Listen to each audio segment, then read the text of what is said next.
Labas, Ąžuolai. Esi jau tikrai dažnas mūsų svečias krepšinio mokykloje.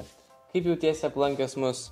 Kokių sentimentalių prisiminimų bendraujant su mūsų treneriais gal turi? O gal stebint vykstančias rungtynės ar treniruotės? Visada visų pirma smagu grįžti į Lietuvą, į Vilnių, žaisti iš Vilniaus į Rytą. Tai visgi svajonės išsipildymas šioks toks, vis tiek savo mieste užaugęs.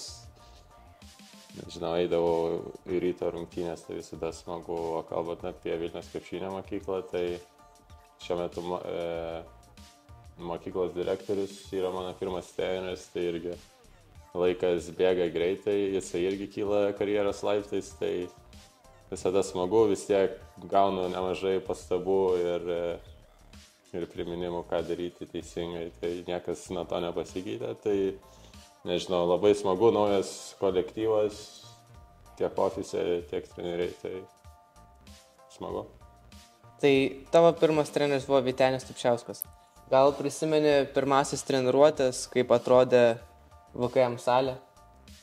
VKM salė, tai čia Žemynos progimnazijai buvo mano salė pirma ir nebuvo labai ten viskas gražu, dabar visas naujas kompleksas.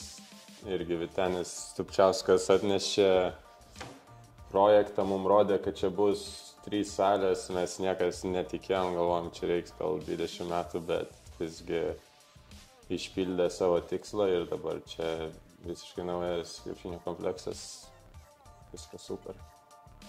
Jo, ir Grąžtose dar žaidėm nemažai, bet jo, ten jau buvo labai gera salė palyginus su progimnazija.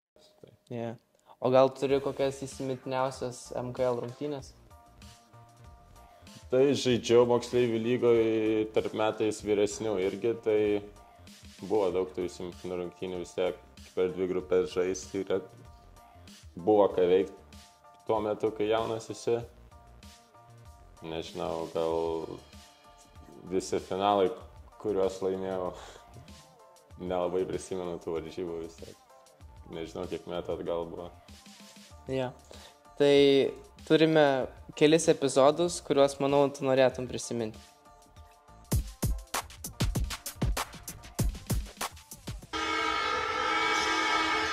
Marčiulionis pauža žaidžia nugarą, 2 sekundės. Ir koks blokas! Koks blokas, ir ten Tubelis buvo pasiruošęs. Tubelis, neteisingai pavardę tarė. Čia Marčiulionio akademija irgi labai baisu būdavo žaisti tenai toj salėje, vis tiek Marčiulionio akademija labai garsus vardas, visada buvo baisu žaisti ten ir labai sunku buvo ir manos vis tiek pralaimėjom tas varžybas.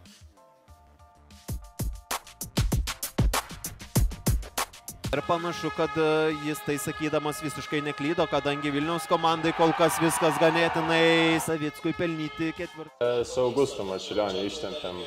Čia klaida lygioje vietoje, Ąžuolas Tubelis ir 2 rankom išrena, čia jau greitas vilniečių išpuolis ir čia galbūt kiek persistingė Krūminis, tačiau jis ištaiso savo klaidą. Ir galiausiai Ąžuolas Tubelis su nesportinė, čia galbūt net ir nesportinė, tikrai galima fiksuoti. Ąžuolas Tubelis sukūrė ne vieną, vėl perima kamuolį Vilniaus ekipa, vėl Ąžuolas Tubelis atakos smaigalį ir dar kartą iš viršų. Ir labai realu, kad bus ir ta 23-oji pergalė. Marčiulionis, užmetimas Ąžuolui Tubeliui ir koks epizodas, na to jauni krepšinėje nepamatysi dažnai.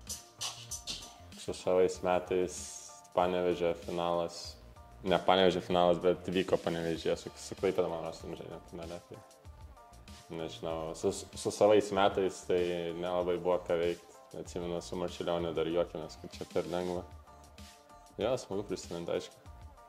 Kokias trenerio Vytenio pamokas atsiminė dar ir iki dabar, o gal kažkurias ir pritaikė krepšinio aikštelėje? Pamokas, tai nežinau, jisai mane išmokė varytis kamuolį, tai visokių pamokų esu gavęs, esu stovęs už galinės linijos bėgti, nes kažką netaip darau. Buvo atėjęs namo pas mane, nes nenorėjau eiti treniruotę, tai jis turėjo mane versti eiti treniruotę. Ką čia darė? Tai iki dabar gaunu pamokų, vis tiek yra patyręs treneris, dabar jau nebe treneris, bet vis tiek supranta krepšinį labai gerai, tai smagu turėti tokį žmogų šalia.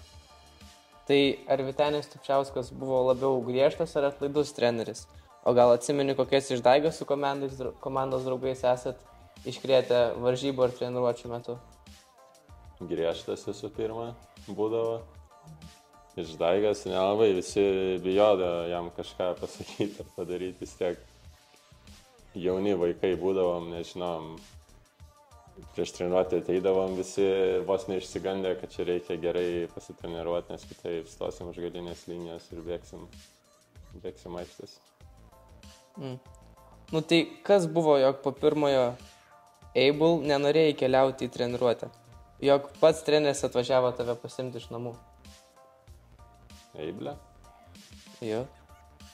Ai, tai čia dar buvo momentų. Neįsivaizduoju, tiesiog būdavo atsikeliu, nenoriu nieko daryti. Tai suprantu mamą savo, kuri irgi negalėjo manęs pakelti, tai treneris atvažiavo. Tai tada labai nekaip jaučiausi. Ir jaunas supratau, kad negerai jaučiausi, kad gėda. Tai bet nuvažiavau. Mokyklos direktorius apie tave negaili gerų žodžių. Norime tau parodyti, ką treneris atsimena iš tų laikų, kai tu buvai jo auklėtinis. Ja. Esu Vytenis Stupčiauskas, Ąžuolo Tubelio pirmasis treneris, taip pat krepšinio mokyklos direktorius. Tai kad tas Ąžuolas buvo labai toksai tylus visą laiką ir nieko, kaip sakom, ir neįsiskirdavo. Buvo fiziškai stipresnis už visus ir su metais vyresniais vaikais treniruodamasis nieko nesiskyrė, o kartais netgi ir lenkdavo fiziniam savo pajėgumo. Buvo visą laiką ramus, tylus, buvo jie dviese su broliu, kaip visada sakydavau, brolis toksai buvo biškiai komunikabilesnis, o Ąžuolas tai visą laiką būdavo ramus ir tylus.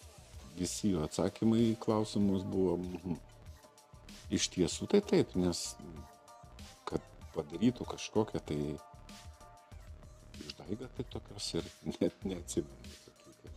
Būdavo labai didelį įtaką iš tiesų turėjo mama. Labai didelį ryšį su abiem vaikais mama palaikydavo ir mama prižiūrėdavo ir, sakykime, jinai buvo mano pagalbininkas, treniruojant Ąžuolą ir Tautvydą Tubeliokus.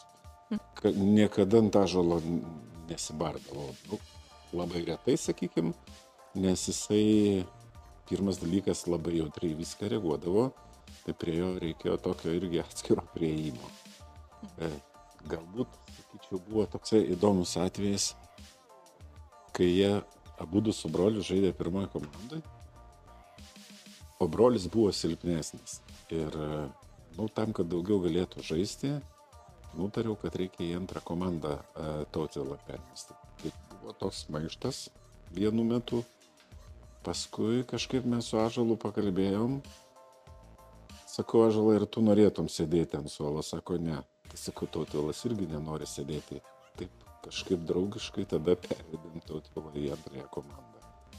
Aš manau, kad iš tikrųjų malonius, žinant tai, kad pats esu žaidęs už statybos dublerius kažkada, tai tas tęstinumas tos komandos yra ir aš ją palaikau ir man jinai yra svarbi, sakykime.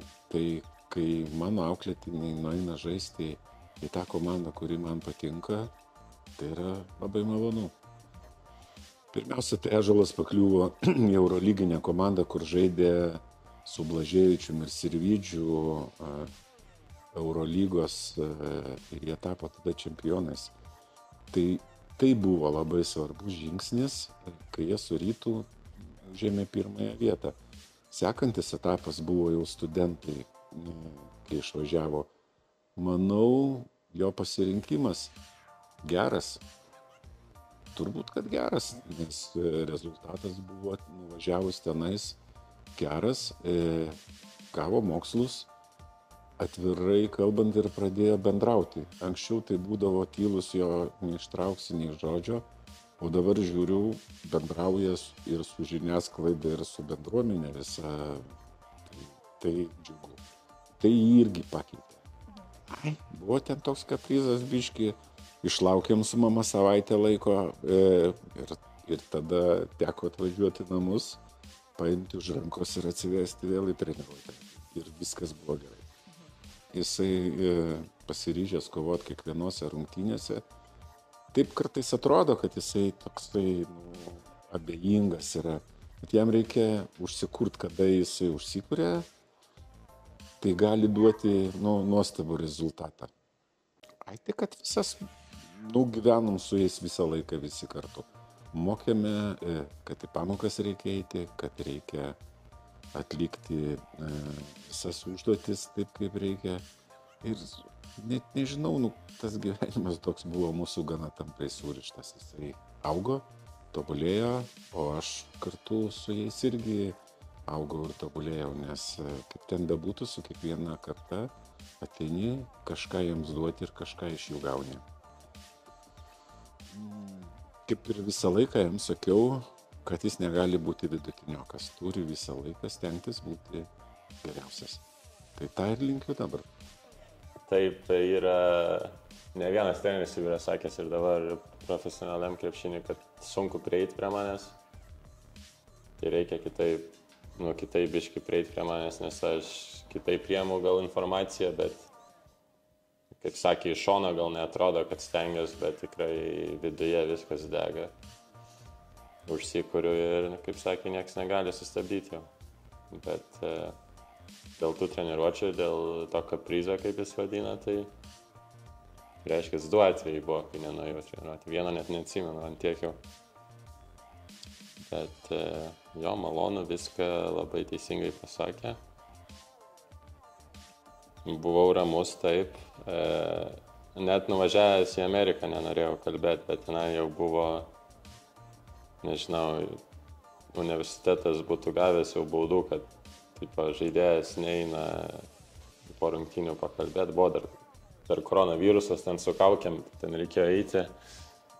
Bet tai ta pati anglų kalba nebuvo dar išlavinta ir tiesiog per tuos interviu, per žiniasklaidą dar lengviau, nežinau, išmokau angliškai kalbėti, bendrauti. Tai manau, tas dar labiau padėjo. Čia į Lietuvą atvažiavęs vis tiek dar vengiu, nes ten to žiniasklaidas nelabai mėgsta, tai vengiu kalbėti su jais. Gerai, tai jeigu tu galėtum grįžti 10 metų atgal, kokius patarimus duotum savo ir kokius patarimus aš galėčiau pritaukyti ir savo? Savo tai pritaikyčiau, kad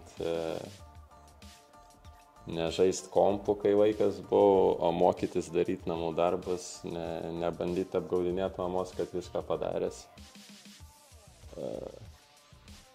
Ir tau ką palinkėt? Ja? Mokykis, nes visi sako, žaidži krepšinį? Jo. Ja. Mokykis, nes mokslai tikrai svarbu yra, pats dabar dar baiginėju 4 kursą nuotoliniu būdu iš Amerikos.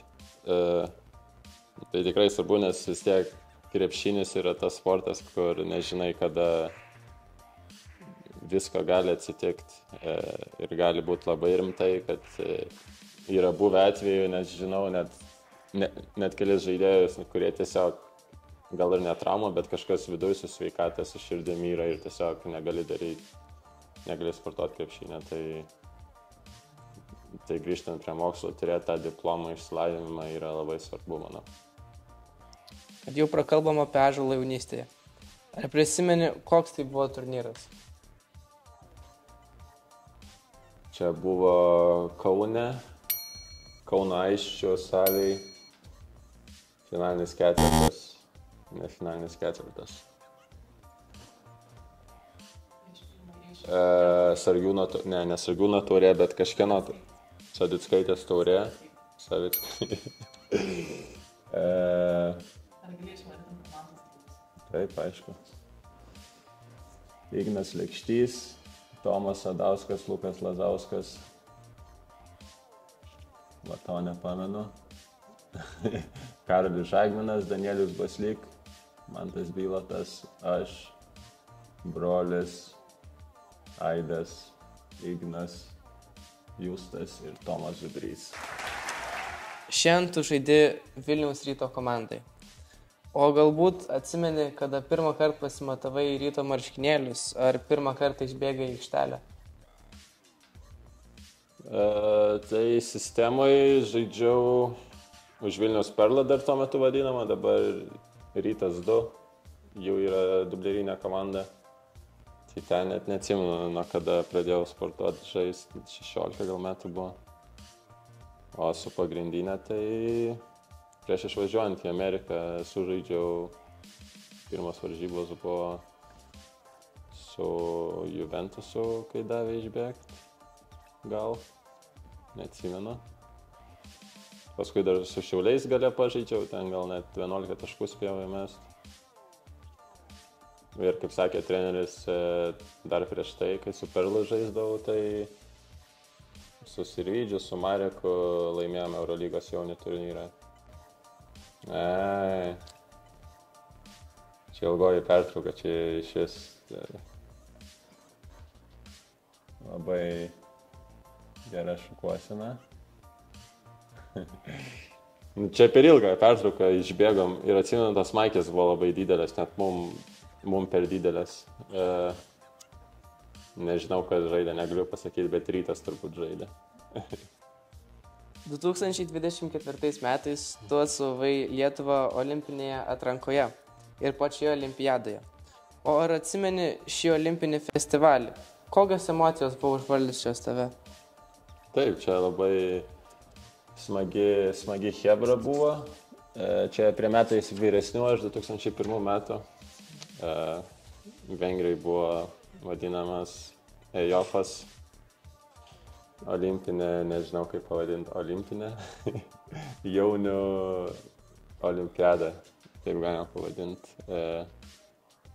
Tikrai visus šlavėm, gal finalas buvo kiek sunkesnis, bet labai gera chebra, labai geri žaidėjai, dar iki dabar nemažai jų, kas žaidžia profesionaliam krepšinę.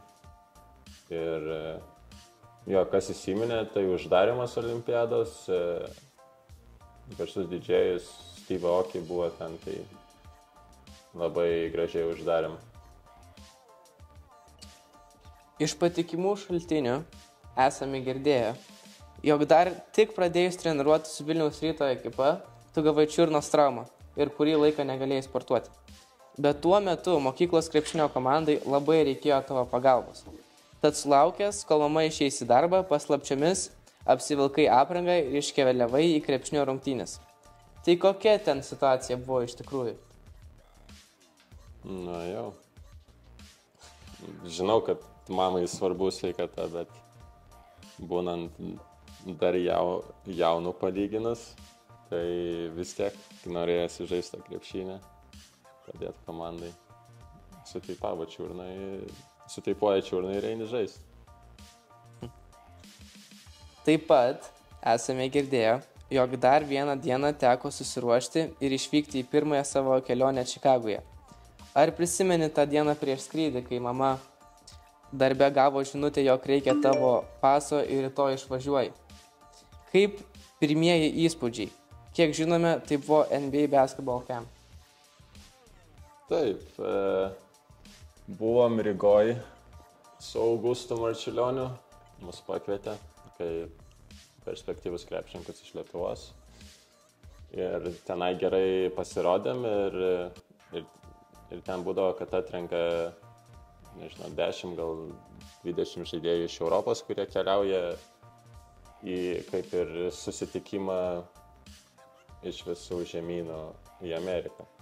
Tai Čikagoje buvo ta stovykla, nežinau, pirmą kartą pamačiau, kad viskas yra aukščiausio lygio, tiek viešbutis, tiek maistas ir treniruotės. O kodėl Čikagoje, nes visų žvaigždžių rungtynės ten buvo, ta žvaigždžių savaitgalis NBA, tai nežinau, labai pasisekė, kad būtent Čikaga, nes pirmą kartą jau žiūrėjau į pastatus gyvenime, čia Lietuvoje nepažiūrėsi taip. Bet jo, raginta viskas tenėje, tas pasų kopijos, viskas, tai aš atsimenu, kad naktį prieš reikėjo paso kopijos ir panašiai, tai mama, nežinau, labai produktyviai viską greitai suderino, tai jo. Kadangi prieš tai buvai paminėjęs Tomą Zubį, mes turim linkėjimą jo. Sveikas, Sabonė. Norėjau paklausti, kokia tau yra įsimintiniausia mūsų kelionė su VKM 2001 metų pirma komanda. Tai daug buvo, ten labai audringa chebra buvo ten. Ir vienas iš tų veikėjų Tomas Zubrys.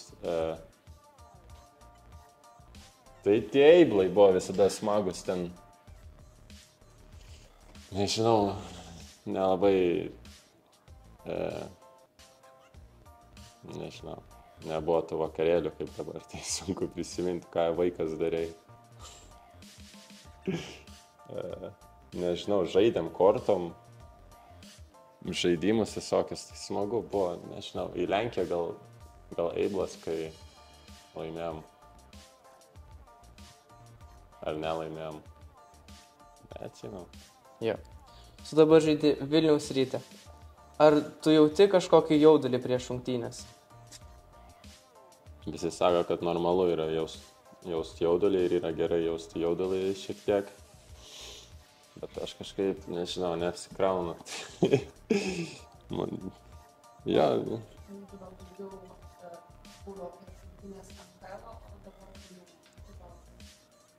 Tai pirmas rungtynės Rytų buvo jaudulį, aišku, kad, nežinau, vis tiek jauti kažkokią tai atsakomybę. Vis tiek atstovauji savo miestą, didžiausią komandą Vilniui su istorija, tai norėjosi tas pirmas rungtynės nepridaryti gėdos, gerai pasirodyti. O dabar viskas kaip ir, nežinau, ta rutina realiai, ateini varžybas, susikaupi, padarai savo darbą, visi patenkinti ir viskas. O moksleivių lygoje tai prieš kai kurias komandas būdavo jaudulio, nes žinai, kad turbūt pralaimėsi. Bet, jo. Turi kažkokį savo ritualą prieš varžybas, ką darai? Tarkim, vieni ten 3 kartus sportą. Jo, vieni kairį sportbatį pirmąjį, ten kairę koją užsideda, žinau, bet aš tai po prasimėtimo iš ryto, dažniausiai būna 10, pusę 11 ryte, priklauso nuo varžybų laiko vakare, tai po prasimėtimo grįžtu, pavalgau makaronai su vištiena visada, nes gerai virškina ir panašiai. Tada miegu apie 1,5 valandos, atsikeliu, klausaus muzikos, scrollinu, bandau tą laiką pratempti ir kad neužmigti vėl, nežinau, jeigu vėl užmigsiu, būsiu pavargęs varžybose. Tai tokia ta rutina, nieko ypatingo, neturiu jokių simbolių, prieš kuriuos reikia atsiklaupti ir panašiai. Gerai, ačiū, kad atvykai. Ačiū. Malonu. Malonu, ačiū.